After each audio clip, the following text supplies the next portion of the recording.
Okay, well, I'm Cal Hackeman from the Stretch Glass Society, and I'm so happy to have you, Kitty and Russell, with us. Longtime collectors of stretch glass, early researchers, early publishers, West Coast Yeah. collectors, which is different than collecting on the East Coast. But we're happy to have you here talking a little bit about um, what happened once you got started collecting. So you decided to do research and write a book. So tell us a little bit about how did you do that? What was it like getting the companies to communicate with you and get the information together for that first book on stretch glass? Well, it's really interesting. We wrote to all the companies. First, number one thing, you go to the library and there's not much in the library. Right. And we saw all the Tiffany glass. And the Tiffany glass and the Steuben glass did not look really like the stretch glass. So then I started writing to Frank Fenton and the different glass companies and all. And this is before we knew anything about Dugan Diamond. And also Frank Fenton did not know about them.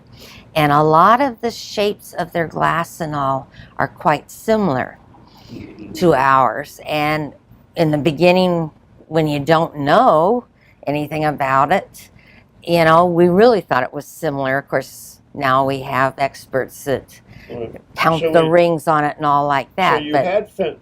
Fenton was obviously still in business. yes, Imperial who else was still in business? Imperial was still in business. Okay. Northwood was out, and Wheeling went out, of course. Right. And U.S. Glass was out or still out. in business? Out. well, Okay. they were still in business in the Tiffin factory. Okay, the on Tiffany there. factory. Okay. But not most of the glass. Well, they made some of the glass, but they weren't very communicable. Okay. They weren't communicating very well with us. Okay. So on there. was Frank Frank And Mr. Ehrman, Mr. Ehrman at Imperial? They Imperial. were your primary Mhm. helpers. yes. Okay. And so tell us a little bit about that. Well, Frank and Mr. Ehrman both were very good, and they would directly answer our questions, but they wouldn't offer anything. You know, we pried, but they were very nice to us and all, and we felt we had enough material.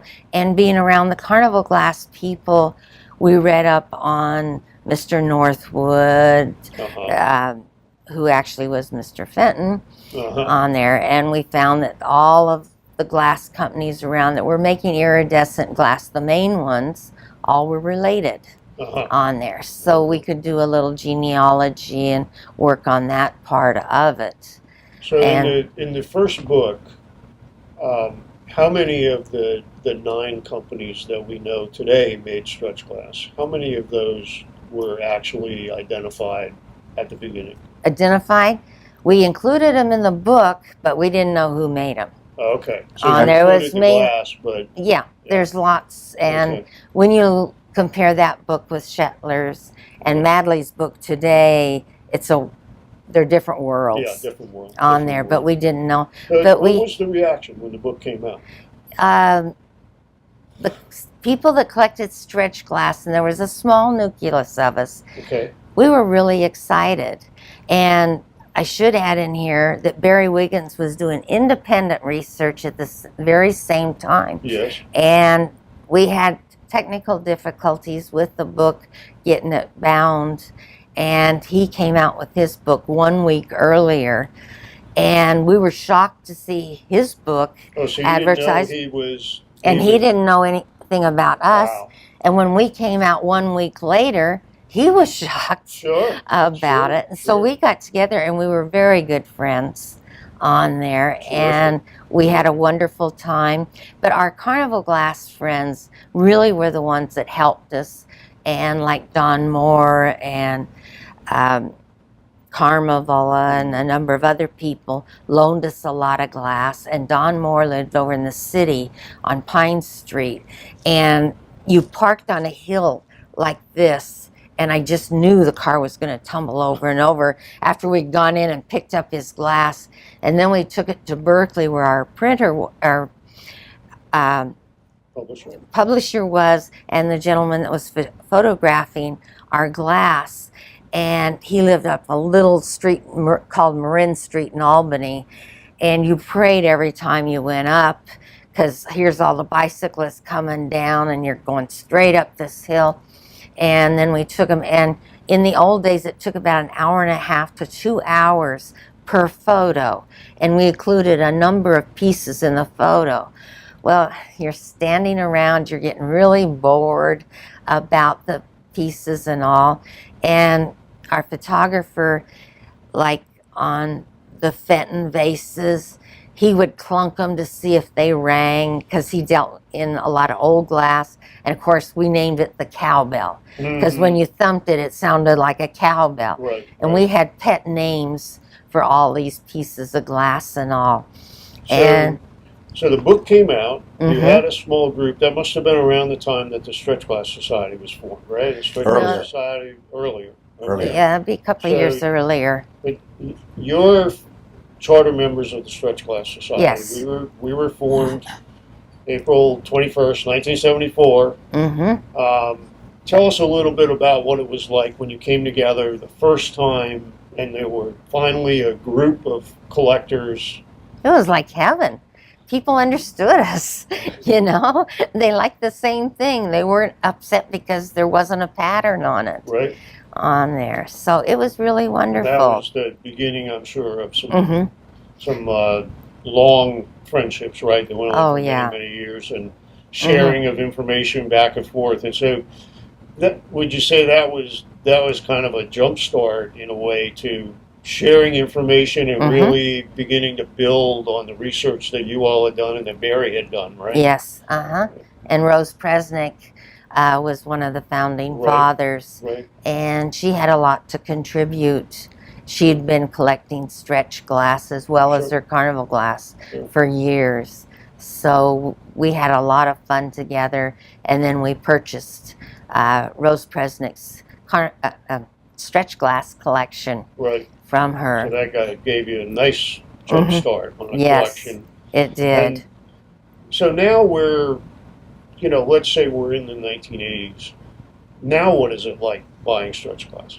The book is out, so some people at least know what it is now. Yes. What's it like in the 80s to be out in the marketplace trying to find this stuff? It's hard to find now. It's hard to find. The more unusual pieces, and of course we've already got all the common pieces. Right.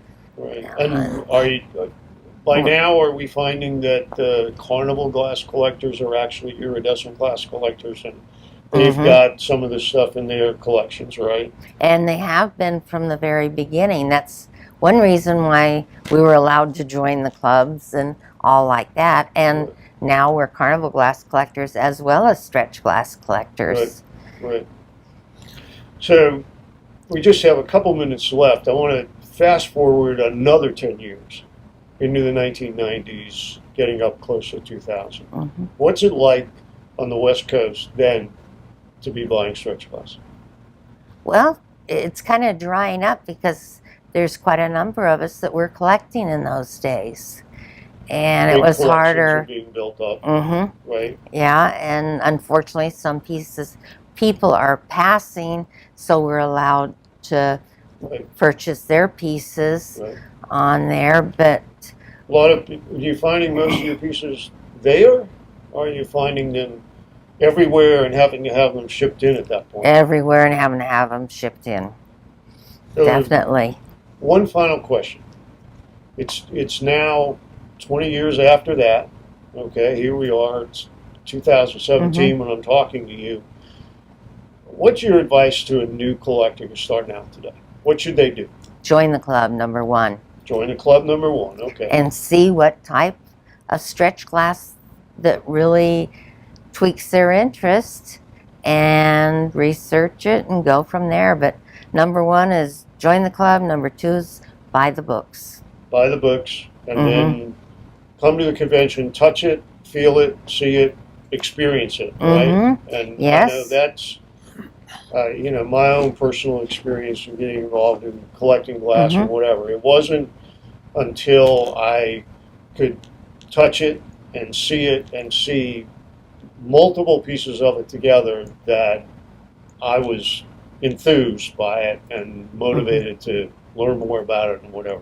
And I think one last thing, the Hooked on Carnival glass, the e-newsletter, and you're writing in it one And you're writing in it. Tuesday of the month. We're writing in it. Dave Shetler's writing in it. And I think it's helping other people realize what they have and how neat it really is. Yep. And most of the Carnival glass collectors, as you stated before, do have pieces in their collection, whether They do. they'll admit it or not. Whether they will admit it or not. Mm-hmm. Now, the greatest changes that have occurred, as you explained, get the books. Don't just get the stretch glass books. Get the early Carnival glass books written by Marion Hartung and Rose Presnick. They're getting more difficult to find. But as you go through those books, you will find a lot of stretch. Uh-huh. Now, in Carnival glass, everything has a pattern name. Right. And you'll look in there and you'll see Marion Hartung has cut ovals candlesticks. That's a Carnival glass pattern. Yeah. Yes? No? Stretch glass. It's stretch glass. Right. And she has a lot of things in there. Now, Rose Presnick has similar things in her book, and you can really tell because she was a good artist. Uh-huh. And so you can tell the details, but she had different names for all the things. There is a translation sheet between Hartung and Presnick. So we were fortunate enough to meet both ladies, visit them in their houses, look at what they had, and we communicated a one-on-one basis with glass collectors, glass manufacturers, CEOs, and the conventions you would go to, and then the conventions needed to have something more to kick them up a step, and that was the auction. That was the major thing that changed everything, was auctions. Now you've got auctions going on today, and almost everything is on the internet, and that's the number one change. It's all on the internet. It's all on the internet. So the one-on-one communication you had with collectors in the early days, well, you do that over the internet. And so And we're gonna experience that with this interview, by the way, because this interview is going to be up on the internet. We thank you both, Russell and Kitty, for being here on the East Coast, where we're doing this interview at the Stretch Glass Society's 2017 convention, and we may pick this up again someday and talk to you some more about some of the other stuff. But I know you're going to do a great talk for us tonight, and we'll look forward to that. So Great. Thank you very much. Thank And we you. want to Being thank here. you for all that you do for Stretch Glass. You're very welcome. Mhm. Thank you.